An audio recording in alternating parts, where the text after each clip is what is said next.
ठाकुर जी उठे, पलना से जैसे ही उठे, जोड़ते अपनी आंख मीड़ी, सोई जगन्नाथ भगवान की तरह पूरा काजर फैल गो ठाकुर जी को। घुंघराले केश नेक बिखर रहे हैं, मोर पिछ अपने अपने शीश पर धारण कर रखा है। सुबह उठते ही बालक को कोई नहीं चाहिए, अपनी मैया चाहिए। मैया कहाँ है, मैया पास जाऊंगो, मैया पास जाऊंगो। यशोदा मैया दही बिलो रही है। ठाकुर जी गए और ऐसे दही बिलोती भाई यशोदा मैया के दोनों भुजान के नीचे से भीतर आए और सामने आके मैया के आगे खड़े है गए।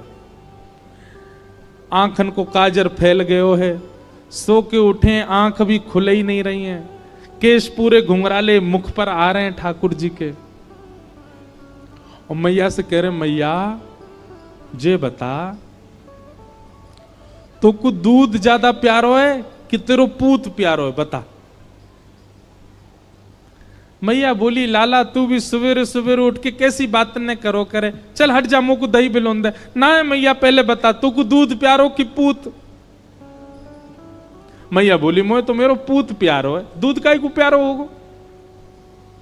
अच्छा मैया, तो फिर एक काम कर, मैं तो बहुत प्यारो लगूं ना। बोले हाँ, अपनी गोद में लिटाए के मुंह को अपना दूध पिवाए दे।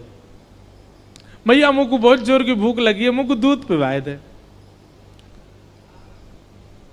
यशोदा मैया तुरंत ठाकुर जी को अपनी गोद में लिया और मैया को ठाकुर जी दूध पी रहे हैं और मैया दही भी बिलोती जा रही है। यहां ठाकुर जी जैसे मैया का दूध पीने लगे, सामने चूल्हे पर अंगीठी पर गैया का दूध उबल रहा था।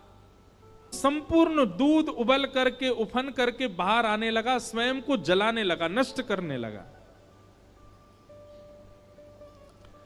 यशोदा मैया यहां दही बिलो रही और मैया ने जैसे ही देखी कि दूर दूध उफन करके बाहर आ रहे हो, सो मैया ने विचार किया, अरे ये तो सवरो दूध जर जाएगा।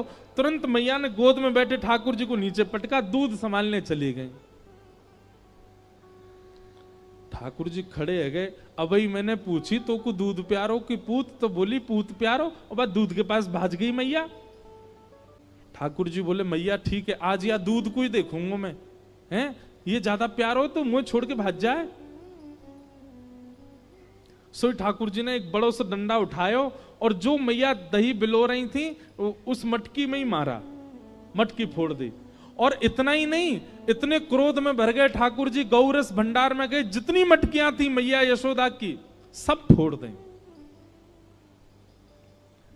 यशोदा मैया ने दूध संभाला और संभाल करके पीछे मुड़ करके देखा तो मां दही की हंडी फूटी पड़ी है और सबरे मटका फूट रहे हैं और लाला उछल उछल करके सबरे मटकान को फूट तो जा रहा है। यशोदा मैया बोली, लाला बिगड़ गयो, आज मैंने लाला को यदि दंड नहीं दियो तो बहुत बिगड़ जाएगा। यशोदा मैया ने तुरंत अपनो पल्लू खोस करके और एक छड़ी उठाई, बोले रुक जा दारी के तो बताऊं मैं। और मैया जैसे छड़ी लेकर के भागी हैं पीछे, आगे आगे ठाकुर जी भाग रहे हैं चौकड़ी मार करके, और मतलब ऐसे भाग रहे हैं मानो जैसे पीछे कोई शेर पड़ गयो हो। अब यशोदा मैया तो बेचारी 80 बरस की, फिर भी पीछे दौड़ रही हैं और ठाकुर जी चौकड़ी मार के यहां थे वहां कूदते कादते भय दौड़ रहे हैं। थोड़ी दूर पहुंचे होंगे कि यशोदा मैया तो थक गई और बीच रास्ता में बैठ गई, जोर जोर से सांस लेने लगी, अपने पसीना पहुंचने लगी। इतने में ठाकुर जी ने पीछे मुड़ के देखी और पीछे मुड़ करके देखी यशोदा मैया बैठ गई, एक वृक्ष की आड़ में चले गए और वहीं से कह रहे, मैया का भयो, तू भाग क्यों ना रही मेरे पीछे। यशोदा मैया बोली, लाला मैं थक गई हूं ना, अब बूढ़ो बड़ो शरीर है, तू इतना दौड़ावे मुंह को, अब मैं हार गई हूं। ठाकुर जी बोले, मैया, ठाकुर जी को चिंता हो रही है मैया की, मैया तेरी हार कैसे दूर होएगी। यशोदा मैया बोली, अच्छा सीधे कितने ठाकुर जी। यशोदा मैया बोली, मेरो लाला दौड़ के आवेगो और आके मुंह को अपने अंक में भर लेगो, सोई मेरी हार दूर रह जाएगी। सो ठाकुर जी एक बार तो दौड़े मैया की ओर और दौड़ के फिर रुक गए। मैया बोली, कहां भयो लाला, आजा।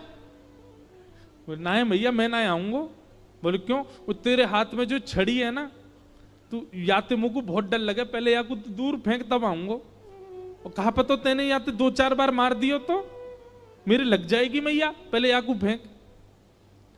मैया बोली सांची बता, या को फेंक दूंगी तो आ जाएगा? बोले हाँ। मैया ने जैसी छड़ी फेंकी, ठाकुर जी दौड़ करके गए, बिल्कुल विचार नहीं किया कि मैया मुझे पकड़ लेगी। दौड़ करके गए और मैया के अंग से लग गए और जाके मैया के प्रश्वेत संभालने लगे। मैया तू तू तू ठीक है, जा, तू हारे मत। यशोदा मैया को पहले तो बहुत सुख मिला, ठाकुर जी अंक में आ गए, पर थोड़ी देर बाद यशोदा मैया ने चेहरे का रंग बदला, कहने का ढंग बदला, तुरंत लाला पकड़ लिए जोर से। अब आयो हाथ में, चल तो बताऊं मैं अभी। ठाकुर जी बोले मैया तू तो यूं कह रही कि मैं तो ना पकड़ूंगी। बोले मैं तो झूठ बोल रही तो थे।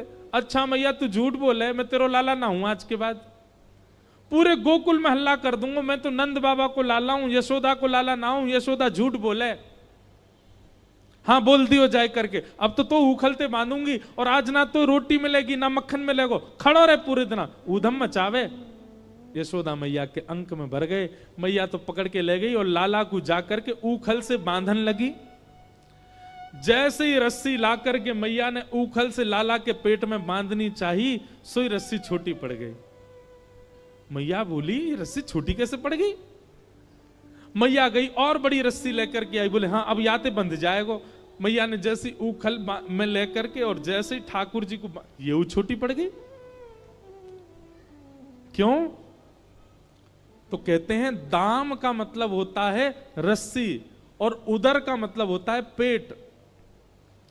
ठाकुर जी सारी रस्सी को अपने पेट में भरते जा रहे हैं, इसीलिए उनका नाम पड़ गया दामोदर। यशोदा मैया ने सबरी गौशाला की रस्सी इकट्ठी करके एक तो एक बांध दी। अब तो बंधेगो, लेकिन अब के भी जब बांधा तो रस्सी फिर छोटी पड़ गई। यशोदा मैया एक क्षण आश्चर्यचकित होकर के ठाकुर जी की ओर देखने लगी। इतनी बड़ी रस्सी लेके आई, ये छोटी कैसे पड़ गई? और यशोदा मैया के चित्त में अचानक भाव उत्पन्न होने लगा। गर्गाचार्य जी कह के गए थे नारायण समो गुण, पर कहीं ये नारायण ही तो नहीं है, क्योंकि परमात्मा ही किसी बंधन में नहीं आ सकता।